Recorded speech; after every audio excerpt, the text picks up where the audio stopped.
Shalom semuanya. Ketika Tuhan Yesus ditanya oleh murid-muridnya akan tanda kedatangannya dan tanda kesudahan dunia ini, maka salah satu dari tanda itu adalah penyakit sampar yang bisa kita sebutkan sebagai pandemi COVID-19. Jadi pandemi COVID-19 adalah bagian dari tanda kedatangan Tuhan Yesus di awan-awan untuk menjemput gerejanya. Ada yang berkata bahwa penyakit sampar sudah terjadi berulang-ulang. Malah pada tahun 1918 sampai dengan 1920 ada wabah flu Spanyol yang menyebabkan 50 juta orang meninggal. Tetapi Tuhan Yesus belum datang. Jangan-jangan setelah pandemi COVID-19 Tuhan Yesus juga tidak akan segera datang. Kalau kita bicara Tuhan Yesus tidak segera datang, ini tidak sesuai dengan yang dikatakan Tuhan Yesus dalam kitab Wahyu. Dalam kitab Wahyu, Tuhan Yesus berkata, "Aku datang segera sebanyak 4 kali. Dan waktunya sudah singkat, waktunya sudah dekat sebanyak 2 kali." Jadi kalau Tuhan Yesus berkata, "Aku datang segera" 2000 tahun yang lalu, apalagi hari-hari ini, pasti lebih segera lagi. Hati-hati, jangan terjebak menjadi pengejek-pengejek yang dengan ejekannya berkata, "Di mana janji kedatangannya itu? Dari dulu keadaan tetap seperti ini. Katanya salah satu tanda adalah penyakit sampar. Mana buktinya? Penyakit sampar sudah terjadi berulang-ulang. Tetapi ternyata Tuhan Yesus belum juga datang." Jangan berkata bahwa setelah pandemi COVID-19 Tuhan Yesus pasti datang kembali. Atau jangan juga berkata bahwa setelah pandemi COVID-19 Tuhan Yesus belum segera datang. Kita tidak tahu dengan pasti kapan kedatangan Tuhan Yesus kembali. Hanya Bapa di sorga saja yang tahu. Yang penting Tuhan Yesus berkata bahwa penyakit sampar seperti pandemi COVID-19 ini adalah bagian dari tanda kedatangannya. Tuhan Yesus menghendaki agar kita percaya bahwa Dia akan segera datang. Sehingga kita akan sungguh-sungguh mempersiapkan diri kita untuk menyambut kedatangannya. Saya percaya bahwa sikap orang percaya dari zaman ke zaman yang melihat dan mengalami malapetaka, mungkin itu perang, mungkin itu bencana alam, termasuk penyakit sampar, akan berkata bahwa Tuhan Yesus akan datang segera. Sebagai contoh, Bapak Gereja yang bernama Cyprianus, yang adalah uskup gereja Kartago pada zaman Kekaisaran Romawi, yang mengalami pandemi pada tahun 250 sampai 271 Masehi. Pada saat itu di Roma saja sekitar 5.000 orang meninggal per hari. Cyprianus menyebutkan bahwa pandemi tersebut sebagai akhir zaman. Memang ini terbukti keliru. Akan tetapi dari sisi yang lain kita melihat keyakinannya bahwa ini adalah akhir zaman justru membuat terjadinya kebangunan rohani. Gereja terlibat dalam pelayanan sosial diakonia yang dahsyat. Melihat itu banyak orang menjadi percaya dan gereja berkembang pesat. Jadi setiap zaman seolah-olah Tuhan menciptakan situasi, apakah itu perang, bencana alam, kelaparan, termasuk penyakit sampar, agar perkataan Tuhan Yesus, "Aku datang segera" itu selalu ada di dalam hati orang percaya. Sehingga mereka selalu dalam kondisi berjaga-jaga, melakukan amanat agung Tuhan Yesus, sehingga penuaian jiwa besar-besaran terjadi. Demikian juga dengan adanya pandemi COVID-19 ini, Tuhan menghendaki gerejanya, yaitu kita-kita ini, bergerak menyelesaikan amanat agung sebelum Tuhan Yesus datang kembali. Sejak tahun 2009, setelah Tuhan berbicara dengan begitu serius kepada saya tentang "Aku datang segera", saya selalu memperkatakan hal ini. Saya selalu mengingatkan agar kita lebih intim dengan Tuhan. Hari-hari ini pesan Tuhan kepada kita adalah kembali kepada kasih mula-mula. Ingat, kita adalah calon mempelai wanita dari Kristus. Sang mempelai pria akan datang dengan segera untuk menjemput kita. Kita harus mempersiapkan diri dengan kembali kepada kasih yang mula-mula. Dalam Wahyu 2 ayat 1 sampai dengan 7, Tuhan Yesus berkata kepada jemaat di Efesus, bahwa jemaat di Efesus itu rajin, tekun, tidak dapat sabar terhadap rasul palsu, tetap sabar dan mau menderita oleh karena namaku, kata Tuhan. Tidak mengenal lelah, membenci perbuatan-perbuatan pengikut Nikolaus yang juga aku benci, kata Tuhan Yesus. Pengikut Nikolaus mengajarkan bahwa percabulan tidak akan mempengaruhi keselamatan seseorang dalam Kristus. Ini adalah pengajaran sesat, karena kitab Perjanjian Baru mengatakan hal yang sebaliknya, yaitu bahwa orang yang hidup dalam percabulan tidak akan mendapat bagian dalam kerajaan Allah. Kalau kita melihat ini, saya berkata bahwa jemaat Efesus ini jemaat yang luar biasa. Akan tetapi Tuhan Yesus melanjutkan dengan berkata, namun demikian aku mencela engkau, karena engkau telah meninggalkan kasih-Mu yang semula. Sebab itu ingatlah betapa dalamnya engkau telah jatuh. Bertobatlah dan lakukanlah lagi apa yang semula engkau lakukan. Jika tidak demikian, aku akan datang kepadamu dan mengambil kaki dianmu dari tempatnya, jikalau engkau tidak bertobat. Mengambil kaki dianmu artinya mengeluarkan dari dalam kerajaan Allah. Kesimpulan dari pesan Tuhan kepada jemaat di Efesus, yang juga berarti buat kita semua, adalah apapun yang kita lakukan untuk melayani pekerjaan Tuhan, kalau tidak didasarkan kepada kasih mula-mula, maka Tuhan Yesus berkata, betapa dalamnya engkau telah jatuh. Dan kita harus bertobat. Kalau kita tidak bertobat, Tuhan akan mengambil kaki dian kita. Artinya, kita akan dikeluarkan dari dalam kerajaan Allah. Kasih mula-mula adalah kasih yang kita miliki pada saat kita baru bertobat dan percaya kepada Tuhan Yesus. Pada saat itu kita akan mengasihi Tuhan dengan segenap hati, dengan segenap jiwa, dan dengan segenap kekuatan kita. Pengalaman saya pada waktu itu adalah keinginan untuk selalu berdoa. Keinginan untuk memuji dan menyembah Tuhan. Keinginan untuk membaca Alkitab. Keinginan untuk hidup kudus. Keinginan untuk melayani Tuhan.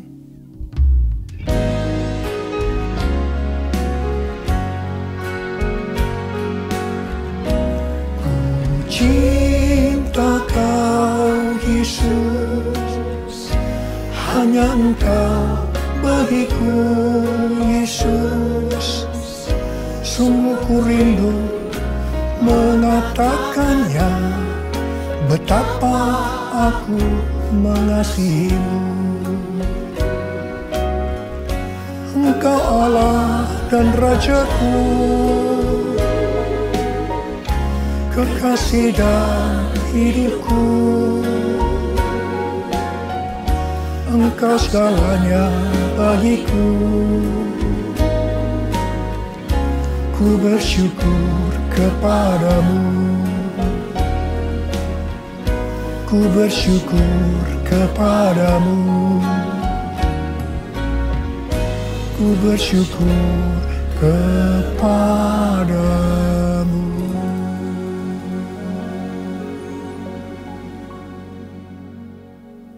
Kalau kita melihat proses keselamatan, maka proses keselamatan terdiri dari 3 tahap. Tahap yang pertama adalah proses justification, yang artinya pembenaran. Tahap yang kedua adalah proses sanctification, yang artinya pengudusan. Tahap yang ketiga adalah proses glorification, yang artinya pemuliaan atau pengangkatan. Pada proses pertama, yaitu proses justification atau pembenaran, kita bertobat dan percaya kepada Tuhan Yesus, kita mengalami kelahiran baru. Kita mengalami kasih mula-mula. Setelah itu kita memasuki tahap yang kedua, yaitu proses sanctification atau pengudusan. Dalam proses ini, kita akan dikuduskan terus-menerus oleh Roh Kudus dan firman Allah. Sehingga kita menjadi serupa dengan gambarnya, yaitu menjadi murid Tuhan Yesus. Setelah itu, kita akan masuk dalam proses yang ketiga, yaitu glorification, yang artinya pemuliaan atau pengangkatan. Jadi, yang diangkat itu adalah mereka yang menjadi serupa dengan gambar Yesus, yaitu murid Tuhan Yesus.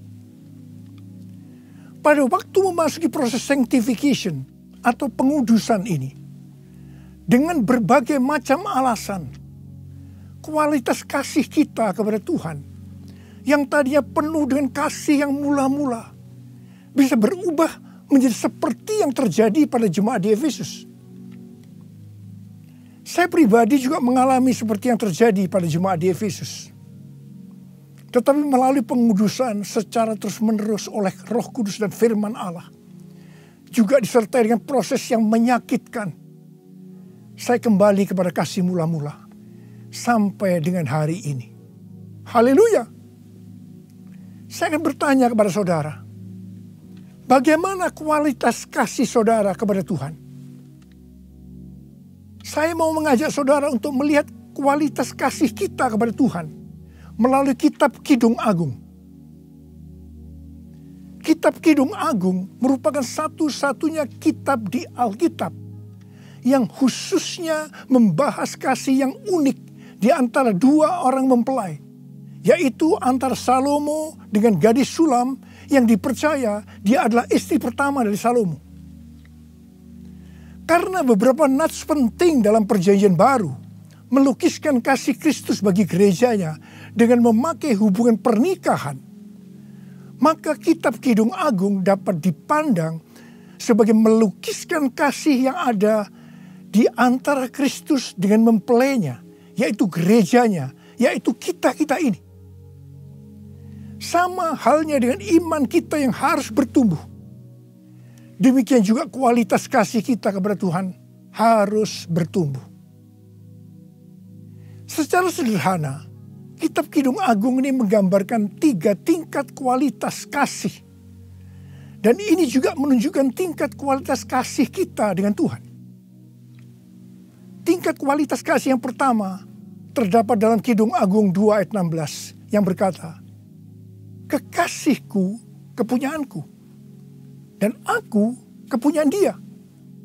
Dalam hubungan kita dengan Tuhan, kita bisa berkata begini, Tuhan milikku, aku miliknya Tuhan. Tingkat kualitas kasih yang kedua terdapat dalam Kidung Agung 6 ayat 3 yang berkata, aku kepunyaan kekasihku, dan kepunyaanku kekasihku. Dalam hubungan kita dengan Tuhan, kita bisa berkata begini, aku milik Tuhan, Tuhan milikku. Tingkat kualitas kasih yang ketiga terdapat dalam Kidung Agung 7 ayat 10 yang berkata, kepunyaan kekasihku aku. Dalam hubungan kita dengan Tuhan, kita bisa berkata, aku milik Tuhan. Tingkat kualitas kasih yang pertama bisa dikatakan ini adalah kasih yang egois. Karena yang dikedepankan itu, Tuhan adalah milikku, baru aku milik Tuhan. Maka yang selalu dipikirkan hanya soal diberkati. Jadi karena Tuhan milikku, berkati aku dong Tuhan. Biasanya jarang bertanya kepada Tuhan tentang apa yang dikehendaki Tuhan dalam setiap rencana atau langkah yang akan dilakukan. Jadi kalau dia punya rencana, langsung akan minta supaya Tuhan memberkati. Biasanya juga jarang menyinggung tentang apa yang harus kita lakukan untuk melayani Tuhan. Itu tingkat yang pertama. Tapi tingkat kualitas kasih yang kedua bisa dikatakan sebagai kasih bersyarat. Aku milik Tuhan. Tuhan adalah milikku. Sekarang yang dikedepankan adalah aku miliknya Tuhan. Baru setelah itu Tuhan adalah milikku. Berarti mulai ada satu peningkatan. Di sini mulai ada menyinggung tentang melayani Tuhan. Tetapi dengan syarat. Supaya Tuhan memberkati. Jadi motivasi mau melayani karena mau diberkati Tuhan. Itu tingkat kualitas kasih yang kedua. Tetapi sekarang tingkat kualitas kasih yang ketiga. Inilah yang disebutkan kasih yang tidak egois. Kasih yang tidak mementingkan dirinya sendiri. Ini adalah kasih yang semula. Aku milik Tuhan. Titik. Tidak ada embel-embelnya lagi. Mereka yang memiliki kasih mula-mula akan berkata, aku milik Tuhan. Bukan milikku sendiri. Aku ini adalah milik Tuhan. Aku sudah dibeli. Dan harganya telah lunas dibayar. Aku dibeli dengan harga yang mahal. Yaitu dengan darah Yesus. Mereka yang memiliki kasih mula-mula akan berkata, jika aku hidup untuk Tuhan. Dan jika aku mati untuk Tuhan. Jadi baik hidup atau mati, aku adalah milik Tuhan. Mereka yang memiliki kasih mula-mula akan berkata, aku hidup, tetapi bukan lagi aku sendiri yang hidup, melainkan Kristus yang hidup di dalam aku. Hidupku bukannya aku lagi, tapi Yesus dalamku. Hidupku bukannya aku lagi, tapi Yesus dalamku. Yesus hidup, Yesus hidup dalamku. Hidupku bukannya aku lagi, tapi Yesus dalamku. Tapi Yesus dalamku. Orang yang memiliki kasih mula-mula sudah tidak memikirkan lagi tentang diberkati atau tidak diberkati oleh Tuhan. Yang paling penting adalah hidup menyenangkan hatinya Tuhan. Melakukan kehendaknya Tuhan.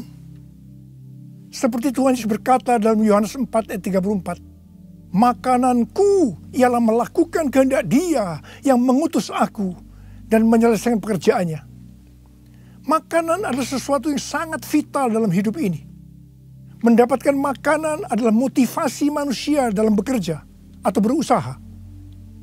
Dan Tuhan Yesus mengajarkan kepada kita bahwa yang paling penting dalam hidup ini, artinya fokus hidup kita adalah melakukan kehendak Bapa, bukan kepada makanan, meskipun makanan itu perlu.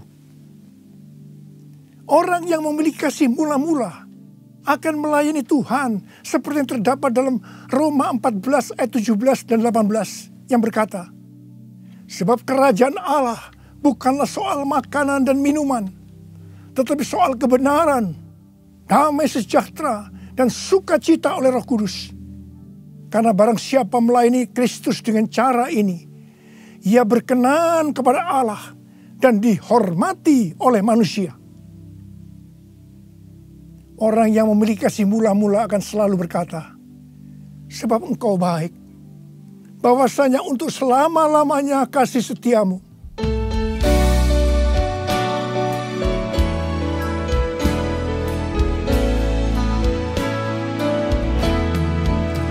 Sebab Tuhan baik, bahwasanya untuk selamanya kasih setianya.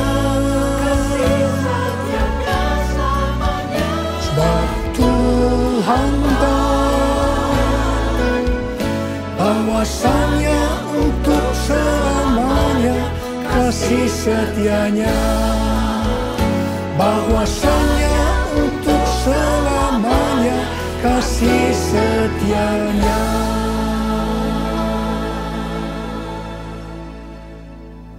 Pujian ini diajarkan oleh Daud dan terus dinyanyikan setelah zaman Daud. Tuhan memberitahu kepada Daud hal yang paling menyenangkan hatinya Tuhan, yaitu kalau dipuji oleh kita, bahwa Tuhan itu baik, bahwasanya untuk selama-lamanya kasih setianya. Karena memang itulah yang Tuhan lakukan untuk kita. Jadi apapun masalah yang kita hadapi, nyanyikan terus pujian tadi. Orang yang memiliki kasih mula-mula akan berkata, aku tidak takut, sebab Tuhan menyertai aku. Aku tidak bimbang, sebab Tuhan adalah Allahku. Tuhan akan meneguhkan aku, bahkan akan menolong aku. Tuhan akan memegang aku dengan tangan kanannya, yang membawa aku kepada kemenangan.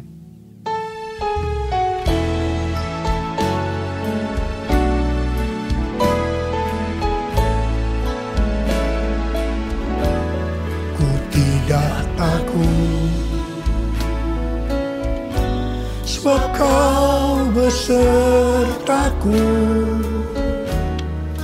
Ku tidak bimbang, sebab Engkau Allahku.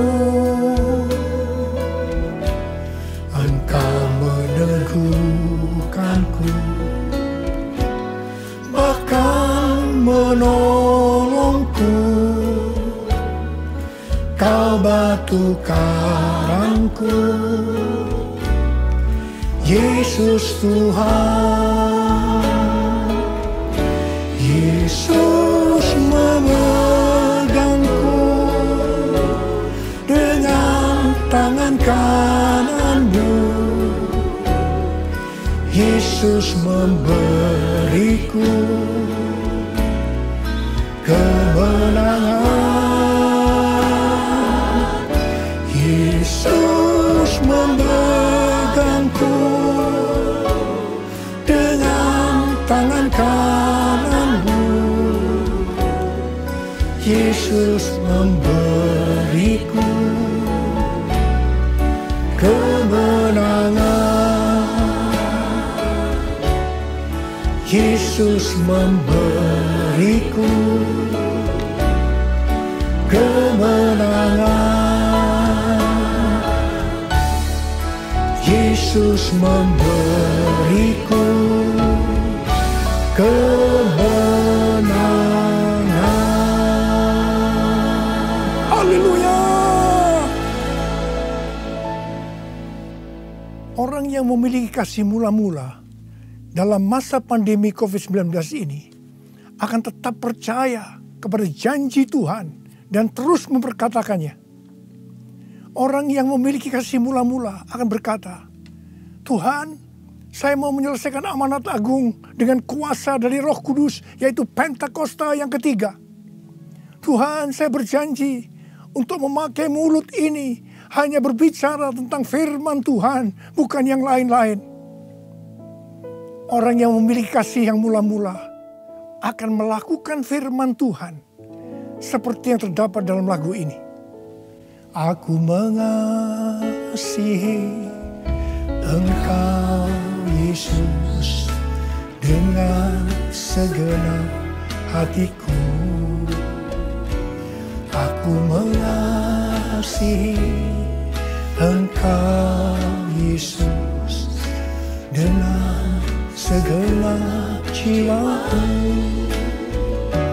Ku renungkan firman-Mu siang dan malam, ku pegang perintah-Mu dan ku lakukan. Engkau tahu ya Tuhan, tujuan hidupku hanyalah untuk menyenangkan hati-Mu. Menyenangkan hati-Mu, menyenangkan hati-Mu.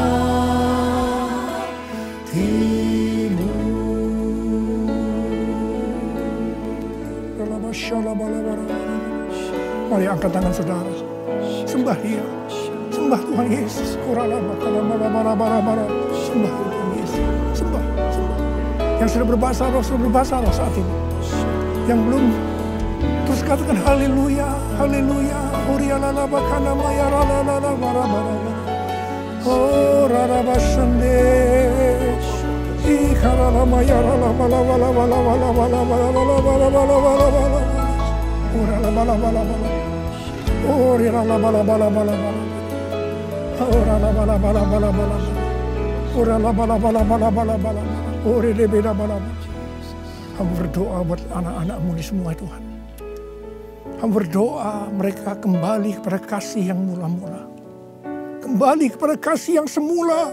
Kasih yang mula-mula. Ya Tuhan, hamba berdoa buat mereka. Tuhan, terima kasih. Terima kasih ya Tuhan, terima kasih Engkau akan segera datang untuk kali yang kedua. Bapa, hamba berdoa di tengah pandemi COVID-19 ini. Anak-anak-Mu yang mengalami bermacam-macam masalah. Engkau yang tolong mereka ya Tuhan. Tolong ya Tuhan. Mungkin mereka ketakutan, kebingungan. Ketakutan yang berlebihan, paranoid Tuhan. Tolong mereka ya Tuhan. Yang terpapar dengan COVID-19 sakit Tuhan. Dalam nama Yesus, aku sekarang perintahkan COVID-19. Kau keluar. Sembuh dalam nama Yesus. Sembuh dalam nama Yesus. Sembuh dalam nama Yesus. Oh Tuhan, terima kasih. Katakan terima kasih. Terima kasih ya Tuhan. Terima kasih ya Tuhan. Terima kasih. Terima kasih ya Tuhan. Terima kasih. Oh rala bara bara bara bara. Terima kasih.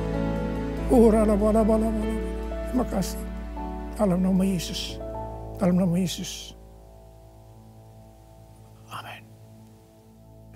Mari saudara-saudara, kita akan masuk dalam perjamuan kudus. Kita akan mengingat ayat ini. Sebab setiap kali kamu makan roti ini dan minum cawan ini, kamu memberitakan kematian Tuhan sampai Ia datang. Perjamuan kudus adalah perjamuan Tuhan Yesus sendiri. Setiap kali kita masuk dalam perjamuan kudus, Tuhan Yesus selalu berkata, biarlah ini menjadi peringatan akan daku. Karena itu mari arahkan hati kita kepada Tuhan. Kita akan mengingat kebaikan Tuhan. Mari tundukkan kepala. Tuhan, siapakah kami ini sebelum kami mengenal Engkau? Kami semua orang berdosa. Upah dosa adalah maut, mati. Tapi Engkau yang tidak berdosa telah dijadikan dosa oleh karena kami. Engkau harus mati dengan penderitaan yang luar biasa ya Tuhan. Itu Engkau ya Aba. Betapa baiknya Engkau. Engkau jadikan kami sebagai anak-anak-Mu. Engkau tuntun kami, Engkau bela, Engkau lindungi, Engkau berkati. Engkau sembuhkan kami, Engkau ajar kami ya Tuhan. Engkau juga menghajar kami kalau kami salah Tuhan. Terima kasih ya Aba. Terima kasih Engkau itu adalah Engkau ya Tuhan. Tuhan Yesus akan memberkati saudara melalui perjamuan kudus ini. Tapi Tuhan mau kita makan dan minum dengan cara yang benar. Karena itu masing-masing sekarang berdoa. Lihat keadaan dirimu masing-masing. Jangan menyimpan dosa. Kalau ada dosa yang Tuhan ingatkan saat ini, langsung minta ampun. Ampuni saya Tuhan. Ampuni saya. Katakan ampuni. Ampuni ya Tuhan. Ampuni. Supaya sudah diberkati oleh Tuhan. Tuhan ampuni anak-anak-Mu. Kau melihat mereka yang sedang meminta ampun di hadapan Tuhan. Ampuni mereka. Kasihani mereka ya Tuhan. Kasihani. Layakkan kami masuk dalam perjamuan kudus. Kami akan masuk dalam perjamuan kudus dengan hati yang penuh sukacita. Hati bersyukur. Dalam nama Yesus kami berdoa. Amin. Sekarang mari angkat roti di tangan kanan saudara tinggi-tinggi. Sebab apa yang telah kuteruskan kepadamu telah aku terima dari Tuhan. Yaitu bahwa Tuhan Yesus pada malam waktu ia diserahkan mengambil roti dan sesudah itu ia mengucap syukur atasnya. Ia memecah-mecahkannya dan berkata, inilah tubuhku yang diserahkan bagi kamu. Perbuatlah ini menjadi peringatan akan aku.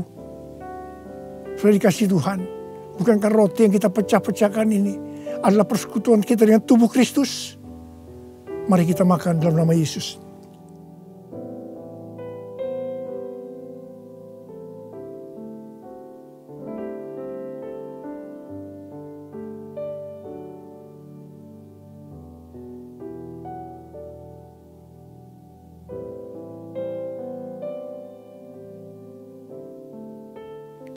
Sekarang angkat cawan di tangan kanan saudara tinggi-tinggi.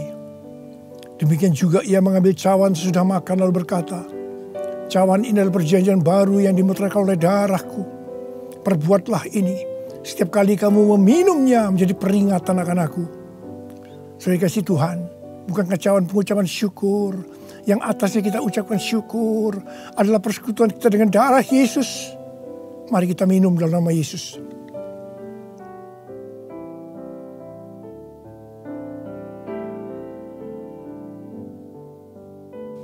Mari angkat tangan saudara. Ucapkan terima kasih. Ucapkan syukur. Ucapkan syukur dan terima kasih ya Tuhan. Kami mengucap syukur dan terima kasih ya Tuhan. Terima kasih. Engkau baik ya Tuhan. Bahwasanya untuk selama-lamanya kasih setiamu. Engkau baik ya Tuhan. Engkau baik ya Tuhan. Bahwasanya untuk selama-lamanya kasih setiamu. Tuhan terima kasih. Tuhan terima kasih. Terima kasih. Terima pengurapan Tuhan saat ini. Angkat kedua tanganmu. Terima. Urapi anak-anakmu. Terima pengurapan Tuhan. Terima. Terima kasih Yesusku. Terima kasih Yesusku. Puji syukur hanya bagi Tuhanku. Terima kasih Yesusku. Terima kasih Yesusku. Puji syukur hanya bagi Tuhanku. Terima kasih. Terima kasih Yesusku. Terima kasih Yesusku. Puji syukur hanya bagi Tuhanku. Terima kasih Yesusku. Terima kasih Yesusku. Puji syukur hanya bagi Tuhanku. Puji syukur hanya bagi Tuhanku. Puji syukur hanya bagi Tuhanku.